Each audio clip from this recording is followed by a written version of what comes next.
Nessa visão do paradigma newtoniano, a visão estática do tempo, ela chega na visão do Keynes, que eu não posso dizer que era uma pessoa de boa vontade.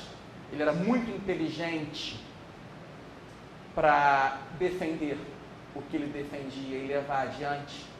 Ali tinha a questão aí a questão existencial de novo pega. Ele queria ser uma estrela, então ele queria revolucionar, mesmo que fosse a longo prazo todos estaremos mortos. Ele viu que era um problema o quê? Que o que a escola austríaca na época defendia muito, na tradição de Menger, Bombaverk, Mises, Hayek, é o ponto dos ciclos econômicos. E na minha opinião, como um não economista, eu peço que o professor Biratã Iori me corrija se eu estiver errado, eu creio que no campo da teoria econômica pura, uma das maiores contribuições da escola austríaca é a análise dos ciclos econômicos. Eu acho que em termos acadêmicos, o trabalho acadêmico, porque aí, nesse aspecto de propagar a escola austríaca, a propagação dessas ideias tem que se dar de formas distintas. Formadores de opinião, que incluem jornalistas, professores liberais, políticos, advogados, intelectuais, essa como um todo. Só que no campo acadêmico, dos professores de economia, qual deve ser o grande investimento, na minha opinião, para um aumento da credibilidade da escola austríaca no nosso país? Discussões mais profundas sobre a questão dos ciclos econômicos. Porque é uma questão que dá para se criar um diálogo com marxistas, keynesianos, monetaristas, e dentro das regras do debate acadêmico, apontar e dizer, não, olha, a minha teoria está dizendo isso. Os conezinhos, os gráficos, até dialogar numa linguagem comum ao meio acadêmico de economia e mostrar isso. Por quê? Existe um equilíbrio econômico? Existe, na média. Só que você tem momentos de subidas, descidas. Só que, como dizia José Ortega y Gasset, a natureza do processo é o progresso da liberdade. A humanidade tende a buscar a melhoria. É uma condição natural, é intrínseca. Ninguém vai trocar um estado melhor por um estado pior. Você pode achar que é pior. Ah, não, eu vou vender tudo que tenho e vou viver numa comunidade alternativa, plantando alface. Você fala, que loucura. Para você é loucura, mas a pessoa fez aquilo porque ela achou que ela teria um grau de satisfação maior. Eu conheço uma pessoa que ganhava, por exemplo, 500 e gastava 400 num local. Aí ela mudou a situação, continuou ganhando 500, mudou o local, só que passou a gastar 200. Aumentou a satisfação. Só que veio uma proposta de emprego para ela ganhar 1.000. Só que gastando 900. Qual é o maior grau de satisfação? Tudo bem. Só que muitas vezes, quando você entende não o ciclo econômico, não a estabilidade do ciclo econômico, mas a estabilidade linear, você vai dizer, não, esse é o melhor estado. E você esquece o fator que o Bastiat sempre insiste, e que são verdades tão fundamentais, porque estão pautadas na escola do senso comum, a escola dos tropeços e quedas, de que existe o que se vê e existe sempre o que não se vê. E muitas vezes, o que não se vê se dá num campo do que Mises e a escola austríaca seguindo essa tradição chama de ignorância absoluta. Existem tipos distintos de ignorância. Todos nós somos ignorantes, conscientes em algumas coisas. Nós sabemos, por exemplo, que não sabemos pilotar uma nave espacial. Só que há 50 anos as pessoas não sabiam que não sabiam usar a internet. E não é só no campo da tecnologia. As pessoas dos anos 50 não sabiam o que era Beatles. Uma pessoa da Idade Média não sabia que poderia gostar ou não gostar de Mozart, porque por esse tempo está em movimento contínuo e novas informações serem apresentadas o tempo todo, nós vivemos uma grande incerteza sobre o processo econômico.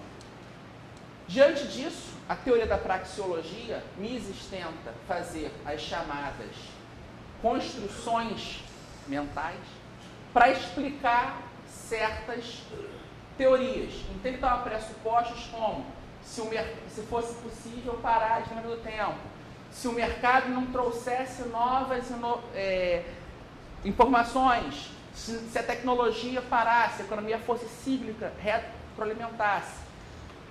Todos esses pontos vão gradativamente constituindo essa teoria. Eu pretendo, na aula de amanhã, seguindo o programa, mostrar como essa tríade básica, ou núcleo fundamental da escola austríaca, ação humana, concepção dinâmica de tempo, questão do conhecimento, vão ser propagadas para outros campos do conhecimento, como a economia, as ciências políticas, a epistemologia, por intermédio das ideias de valor e utilidade marginal, subjetivismo e incerteza genuína e ordens espontâneas versus ordens dirigidas. Para, por fim, na quarta aula, discutir esse âmbito da praxeologia, trabalhando as relações da economia com outros ramos do conhecimento, a questão da sociedade humana e o papel do indivíduo na sociedade. Então, muitos dos temas que eu tratei hoje, eu vou retornar já mais sistemática numa acumulação de conhecimentos. Eu acho que a gente pode já terminar por aqui, já são 15 para as 9, e a gente pode debater um pouco mais e conversar sobre algumas dúvidas, algumas questões. Algumas coisas eu vou tomar a liberdade de dizer, não vou responder isso porque senão você quer que eu diga o que eu vou falar amanhã, então acho que guardar um pouco mais ou menos, mas no geral, o que eu puder responder agora, estou à disposição de vocês. A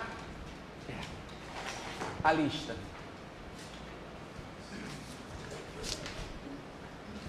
Bom, com relação a essa questão do tempo e da incerteza, né,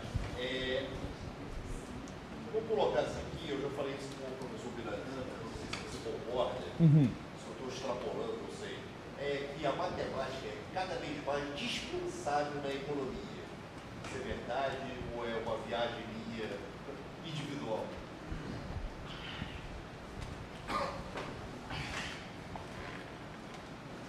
Eu não sou um economista.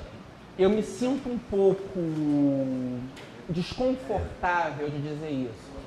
Porque é a mesma que se fala, não, cada vez mais a física não precisa da matemática. Eu não sei porque, se você entender a economia, qual o tipo de a teoria econômica, para certos modelos, a pessoa vai usar matemática. O que tem que ter, o que o economista tem que ter consciência é o seguinte: os modelos matemáticos que ele utiliza para tentar explicar a realidade não são a realidade. Eu acho que o problema é quando, e aí não é economia só, é na sociologia, é quando você não compreende que existe a realidade tal como ela é e que foge à nossa capacidade de compreensão total, porque nós somos criaturas limitadas, nós não somos oniscientes. E aí, desculpe a metáfora, mas se os seres humanos fossem oniscientes, não existiria cor. Porque eu ser onisciente, sabe? Essa vai me trair. Não existiria isso. Se o ser humano fosse onisciente, ninguém seria assaltado. Porque o cara ia sair de casa e não vou sair hoje porque o ladrão vai me assaltar no lugar tal. Existe uma série de fatores que nós não sabemos. Então nós não somos capazes de compreender toda a realidade que nos cerca. Eu, por exemplo, não sei o que meu irmão está fazendo agora em casa. Eu posso supor, não, ele deve estar lá catalogando o material dele de biologia da última expedição que ele fez. Tá bom, pode ser. Mas pode ser que ele tenha se cansado na televisão, ligou para algum amigo para tomar uma cerveja. Eu não tenho esse controle dessas variáveis. E o mesmo se dá no campo das teorias das ciências sociais e também das teorias físicas. De certa forma, quando o Hayek defende um método único para as ciências humanas, ele não defende um método único, método para as ciências humanas, porque ele é um positivista. Porque ele vê, Mises, ele diz, não, o campo das ciências humanas é diferente do campo das ciências naturais. Porque o Mises está ainda muito imbuído, ele é um homem que nasceu no final do século XIX, na visão newtoniana de ciências naturais. Ele rompe no campo das ciências humanas essa visão. A concepção do Mises de ciências humanas é moderna. Ele entende a incerteza, a complexidade, só que ele acha que as ciências físicas ainda são um grande espaço de regularidade. Ele é um pensador pré-Einstein. O Hayek já é um pensador pós-Einstein. Ele já está entendendo a dinâmica quando ele diz de um método único de ciências naturais, ciências sociais, como anos depois vai defender também o filósofo Bernhard Lonergan, é porque eles entendem que o grau de incerteza das ciências sociais também permeia as ciências naturais. Agora, metade do mundo científico está em pânico porque parece que encontraram o primeiro ponto de refutação da teoria geral da relatividade do Einstein. A partícula está indo mais rápido na velocidade da luz. E por que ficção científica defende teoria de dobra, aí na física vem todo o cálculo de Alcubierre? Por quê? Porque você tinha que ter uma velocidade grande burlando a velocidade da luz. Tinha que vencer os espaços. Só que agora já parece, opa, para passar a velocidade da luz. Então, são discursos. Toda uma ciência natural que já tem uma base de incerteza e indeterminação, como era a física einsteiniana, parece que a incerteza e determinação são maiores ainda. Então são mudanças, a gente não pode congelar. Mises é brilhante, eu creio que seja talvez a coisa que eu mais gosto. Só que eu não mataria uma galinha preta para defender as ideias dele.